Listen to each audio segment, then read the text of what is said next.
अस्सलाम वालेकुम नाज़रीन, मैं हूं आपका मेज़बान मोहम्मद अवैस। आप देख रहे हैं डेली पीके न्यूज़। नाज़रीन, आज हमारे साथ मौजूद है सीनियर एंकर पर्सन रुखशान मीर। आज हम इनसे बात करेंगे इलेक्शन के हवाले से, कब इलेक्शन होंगे। अस्सलाम वालेकुम वालेकुम अस्सलाम। सर, कैसे हैं आप? मैं अल्हम्दुलिल्लाह ठीक हूँ, आप अवैस साहब खैरियत से? अल्हम्दुलिल्लाह सर। सर, एक सवाल है, काफ़ी लोगों ने कमेंट किया है कि इलेक्शन कब होंगे, होंगे भी या नहीं होंगे, और इमरान खान साहब के बारे में भी, इसके बारे में आपकी क्या राय है? सबसे पहले हमें बताइए कि इलेक्शन के बारे में क्या राय है आपकी? बहुत शुक्रिया जी। सबसे पहले तो इसमें ये है कि हमें जायज़ा लेना पड़ेगा कि इस वक़्त मुल्क के हालात क्या हैं। आपको पता है कि जब पंजाब और खैबर पख्तूनख्वा में केयर टेकर गवर्नमेंट आई, जब असम्बलियाँ तहलील की गईं सूबाई, तो उस वक़्त सुप्रीम कोर्ट की तरफ से अहकामात आए कि जनाब इलेक्शंस करवाए जाएँ। और उस वक़्त हमने देखा कि सुप्रीम कोर्ट की जानिब से जो तारीख़ दी गई, उस पर इलेक्शन कमीशन ने अमल नहीं किया।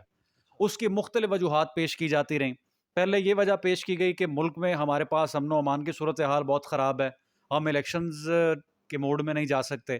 फिर खबर आई कि हमारे पास फंड्स नहीं है, तो चीफ जस्टिस ने स्टेट बैंक को कहा कि आप डायरेक्टली फंड्स दे दें, ताकि मुल्क में जो है वो इलेक्शंस हो सकें।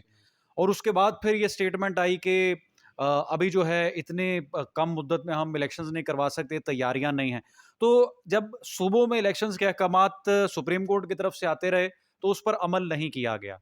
उसके बाद फिर विफाक में केयर टेकर सेटअप आया, और आपको पता है कि 90 दिन की मोहलत होती है किसी भी गवर्नमेंट के जाने के बाद, कि 90 रोज़ के अंदर इलेक्शंस करवाए जाएं।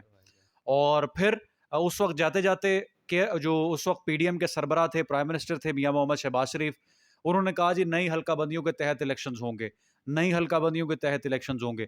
और अब हम ये देख रहे हैं, अभी मेरी प्रोग्राम में भी हमारे कानून एजाज हसन साहब से भी बात हो रही थी कि 90 दिन जो टाइम है केयर टेकर गवर्नमेंट का, अगर वो 91 दिन भी होता है तो वो गैर कानूनी है। गैर कानूनी है। असूली तौर पर उनको घर जाना चाहिए, लेकिन ऐसा कोई मामला नहीं है।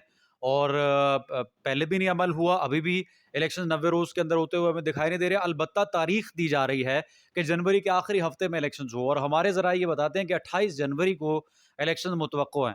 अब देखना ये है कि क्या अब निगरान हुकूमत इलेक्शन करवा सकती है। अगर निगरान हुकूमत के नुमाइंदे कहते हैं कि हम पर दबाव किसी और का है, इलेक्शन कमीशन के नुमाइंदे कहते हैं कि हम पर दबाव किसी और का है, इलेक्शन नहीं हो सकते, तो इस वक्त क्या हालात हैं? इस वक्त नज़र तो नहीं आ रहा कि जनवरी के महीने में इलेक्शंस होंगे। अलबत्ता आईनी तौर पर, कानूनी तौर पर होने इलेक्शन ज़रूर चाहिए। ज़रूर चाहिए, बिल्कुल।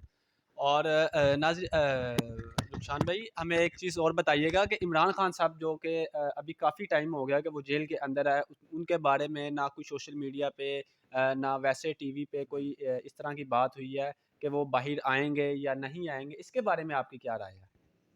देखें, इत्तलात तो मौसूल होती हैं रोज़ाना की बुनियाद पर, क्योंकि अपनी लीगल टीम से जो उनके वकला हैं, उनसे भी वो मुलाकात करते हैं।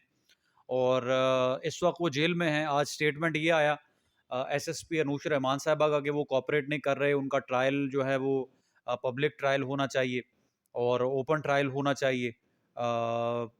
ये पीटीआई का मुतालबा है कि पब्लिक ट्रायल होना चाहिए, ओपन ट्रायल होना चाहिए।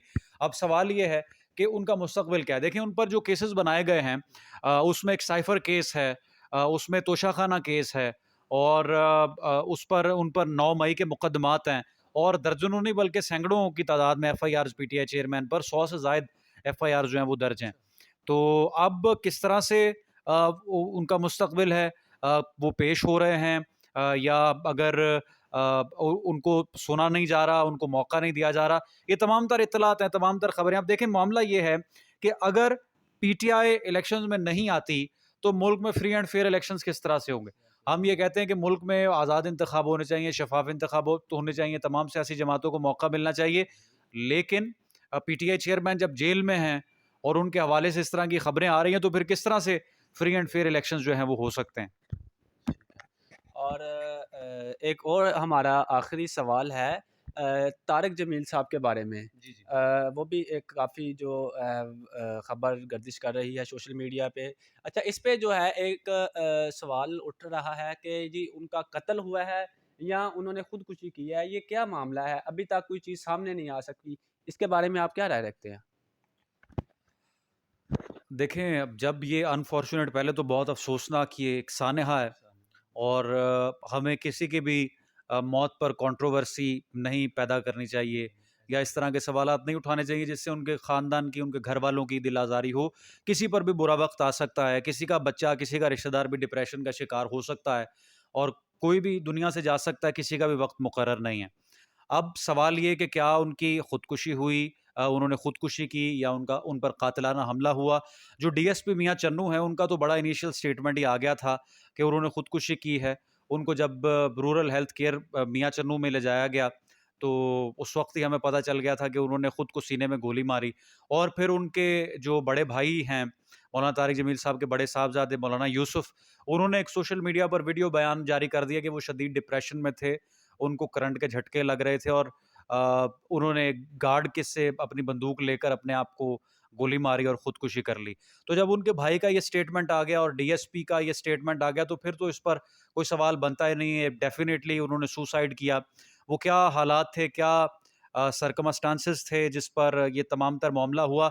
मेरी ये राय है, मेरा ये ख़्याल है कि हमें इस पर बात नहीं करनी चाहिए और अगर हम इस पर बात करते हैं या इसको मुख्तलिफ झूठी ख़बरें या इस तरह की तमाम तर इत्तलात की बिना पर हम इस पर बात करते हैं, तो वो एक बड़ा एक नेगेटिव अमल है, ऐसा नहीं होना चाहिए। अल्लाह ताला उनकी फ़ैमिली को सब्र अता फ़रमाए और जो इस दुनिया से जा चुका है, अल्लाह ताला उसकी मंज़िलें आसान फ़रमाए।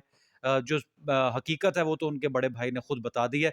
अब उनके तारिक जमील साहब के भाई का स्टेटमेंट या इधर-उधर के स्टेटमेंट जो हैं, ये कोई मायने नहीं रखते। मायने नहीं रखते।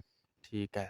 तो नाज़रीन, ये थी आज की खबर और नेक्स्ट वीडियो तक हमें दीजिए इजाज़त। अपना ख़्याल रखिएगा। अल्लाह हाफ़िज़।